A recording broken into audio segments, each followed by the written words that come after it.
proud to be here today. Just an impressive display of what Americans are doing in far-flung places for the American people. So proud to be here, for sure. I think we have a local. Where's our local reporter? I'd like to go first to our local. Thank you so much. So, where are you from? From Stuttgarter Nachrichten. That's the second biggest newspaper in Germany. Well, it's my favorite now. Thank you so much. You are visiting Africa as one of your first points in your duty. Does that mean that the American strategic aims in Africa are going to change? Well, I think it's a reflection of the importance of that command as well as EUCOM. We spent this morning at EUCOM as well. It made sense to come to both if we're here in Germany.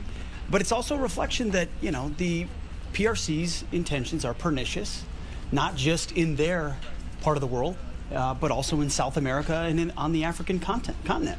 And America's posture there, along with allies and partners, is going to matter about contesting that space.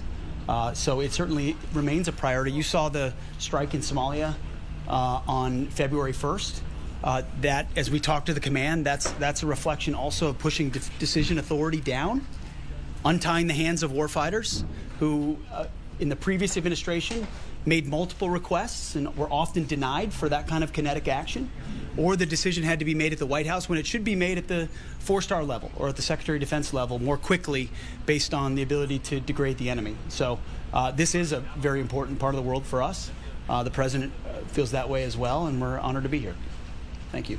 Mr. Secretary, are you planning to cut the number of American forces in Europe, shift to the Pacific, and focus on China? There are no plans right now in the making to cut anything. There is a understanding that we're going to review force posture across the world, right? President Trump's planning assumptions are different in many ways, or at least strategic assumptions, than Joe Biden's were. We certainly don't want to plan on the back of the withdrawal from Afghanistan and what happened on October 7th and the war that was unleashed in Ukraine. You have to manage and mitigate those things by coming alongside your friends in Israel, ensuring their defense, and peacefully resolving the conflict in Ukraine. But those shouldn't define how we orient. And with hopefully a rapid peace deal in Ukraine, which the President is committed to delivering, we can then review force posture and encourage, as you're going to see tomorrow in Ukraine at the Ukraine Contact Group and the NATO Ministerial, we're going to have straight talk with our friends. This kind of urgency of this moment requires friends talking to friends about capabilities, about leadership, about stepping up, about burden sharing, and the incentives to say the European continent deserves to be free from any aggression, but it ought be those in the neighborhood investing the most in that collective, individual and collective defense. That's common sense, as the President talks a lot about. Common sense is you defend your neighborhood and the Americans will come alongside you in helping in that defense. If and when that happens, and I believe it will, because of President Trump, most NATO countries are already close to 2%. We believe that needs to be higher. The President has said 5%. I think he's right. That's a reflection of a need to invest on the continent. If and when that happens through investments in defense industrial base as well, then yes, America, as the leader of the free world, defending American interests, is going to need to make sure we're focused properly on the Communist Chinese and their ambitions in the Indo-Pacific and, as I mentioned before, around the world. So we would be remiss in not reviewing force posture everywhere, but it would be the wrong planning assumption to say, oh, America's abandoning something or America's leaving. No, America's smart to observe, plan, prioritize, and project power where we need to deter conflict. We don't want conflict with China. We don't want the President has ran on being a peace president, and he's delivered that. But being strong, peace through strength, is how you deter that. And we want to posture for that, just like we believe the Europeans, alongside our support, need to on the continent as well. Is China the biggest threat to the United States? Well, right now, the biggest threat was securing our own border, which we are addressing rapidly. And I'm proud of what NORTHCOM has done and the Defense Department has done, is shifting there. You don't have a country if you don't have borders, as the President has pointed out. And we've been defending other people's borders for a long time. Time to defend ours. So we're sealing that border. We're continuing to doing that. But as far as external threats, there's just no doubt the Communist Chinese ambitions are robust. Their view of the world is quite different than ours. and whoever carries that mantle is going to set the tone for the 21st century.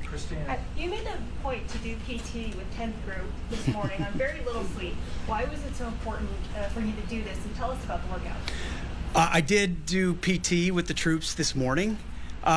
Listen, it's not that long ago that I was right there with them. I probably, no offense, General, I probably connect more with those guys than I do with four-star generals. But now I get the chance of working with four stars and others who are committed to the troops. But when I can get down, do push-ups and deadlifts with the troops, and just hear from them, what's working, what isn't, how do you see your mission set? I love that.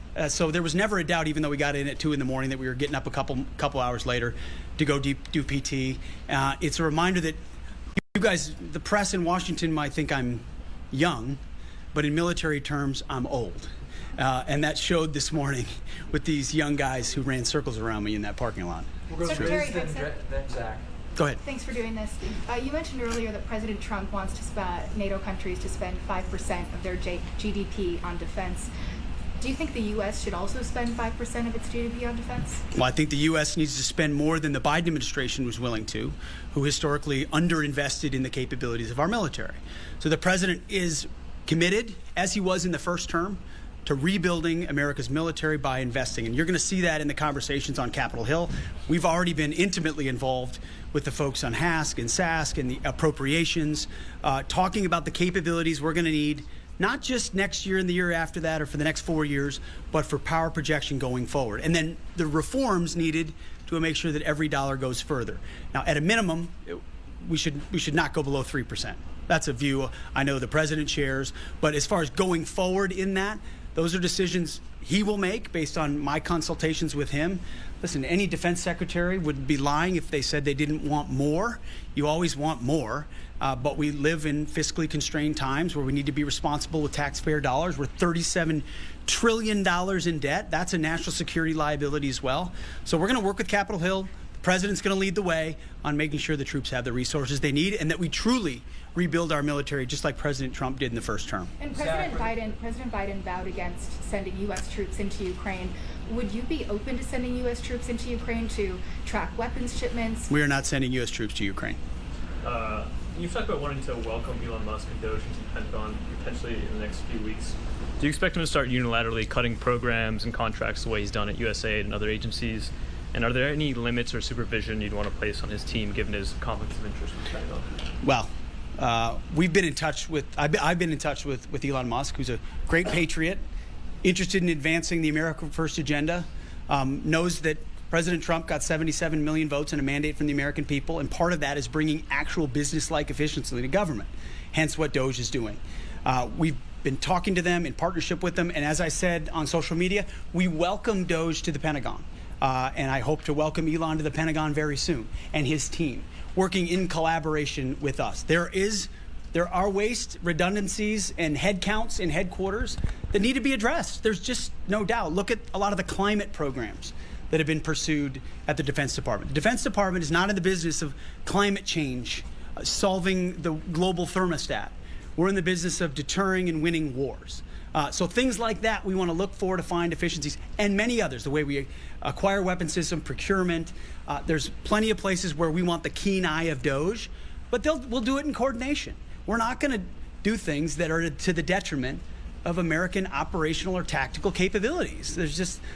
President Trump is committed to delivering the best possible military. The Defense Department is not USAID. USAID's got a lot of problems that I talked about with the troops, pursuing globalist agendas that don't have a connection to America first. That's not the Defense Department, but we're also not perfect either. So where we can find billions of dollars, and he's right to say billions, inside the Defense Department, every dollar we save there is a dollar that goes to warfighters, and that's good for the American people. With Logan with Newsmax. Mr. Secretary, since we're here at AFRICOM, I have a question about Africa. Now, when you served, you fought jihadists in the Middle East, and there's a lot of jihadists in Africa, whether it's ISIS, Al-Qaeda, Al-Shabaab, go on and on.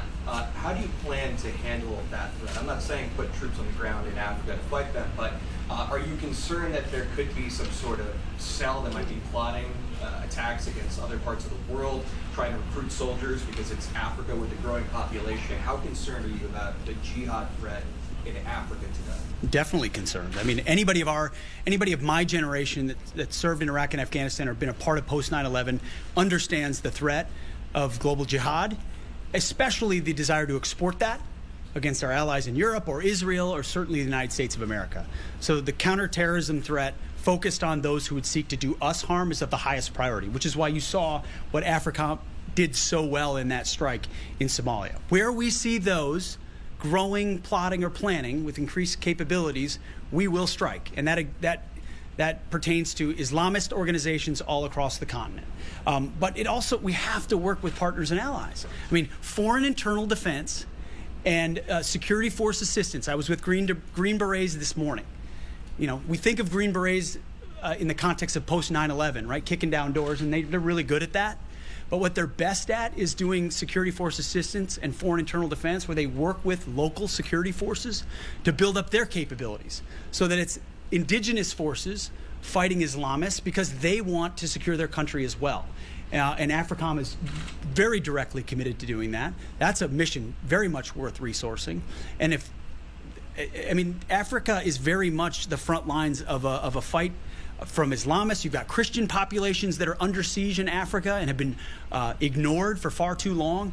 And American interests there, it matters a great deal. And Islamists, we're not going to allow them to maintain a foothold, especially to try to strike at America. We're going to finish up with 2 questions from these 2 local outlets. Sir, okay, one more here and then here. John Vanner with Stars and Stripes.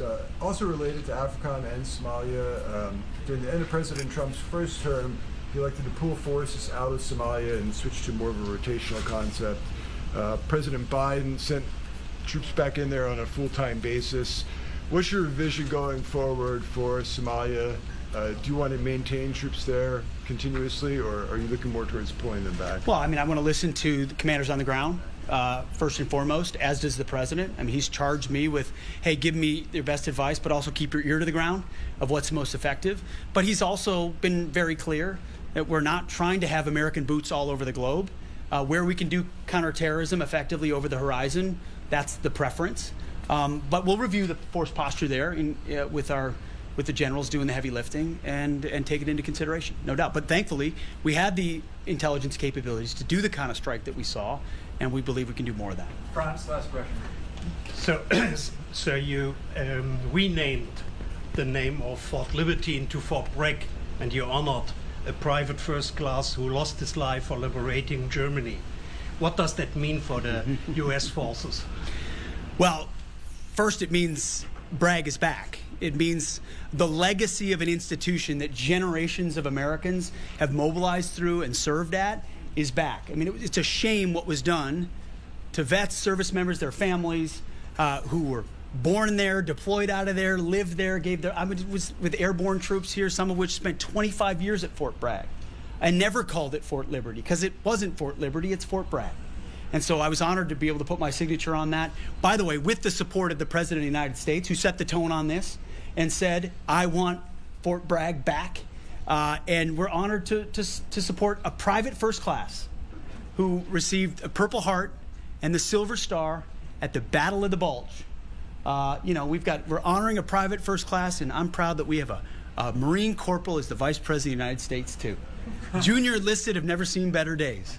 But it's about that legacy. It's about the connection to the community, to those who've served. And we're not, as the President has said, and I've said as well, we're not done there. There are other bases that have been renamed that erodes that very same legacy. There's a reason I said Bragg and Benning when I walked into the Pentagon on day one, but it's not just Bragg and Benning. There are a lot of other service members that have connections, and we're going to do our best to restore it. It's an honor to do so. Thank you all for your time. Appreciate it. Thank you. Thank you.